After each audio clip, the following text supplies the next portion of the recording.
The next to interpolate is Congressman Abante, and then after Congressman Abante, we will proceed with another presentation. Mr. Chairman, can I just make a short With the lang? indulgence of Congressman Abante, sige, Go ahead. Congressman Paduano, if it's just very short, we will allow. This is just a manifestation, Mr. Chairman, and I don't need answers coming from the resource person, especially to General Wilkins. Mr. Chairman, the last statement made, kasi kanina wala ako dito, nung sinalaysay yung nangyari talaga sa Dumoy, yung pagkamatay, when he stated that yung pinakahuli na Chinese national na namatay, sinakal daw yung isang ahente.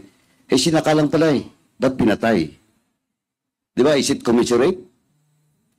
Eh, kung sinakal lang, ibig sabihin nun, baka wala siyang baril. Pero, Mr. Chairman, kaya ako, ang daming inconsistencies. Ayaw ko nga, hindi ko nga kita tinatanong, this is just my manifestation. Eh, yung mga statement, in fact, Mr. Chairman, to add my manifestation, ang daming nakakalimutan si General Wilkins, pero yung mga pizza, hindi niya nakakalimutan. At hindi pa ito tapos. Pag dumating yung official document ng PIDEA, doon tayo po magkakaalam-alaman.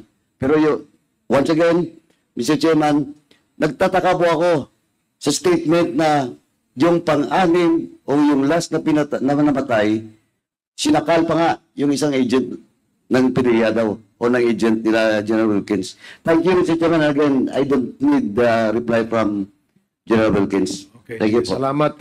So we will now proceed with the last interpolator on the second presentation by PIDEA. Congressman Abante, you are recognized. You have 10 minutes. Mr. Chair, with the indulgence of the Honorable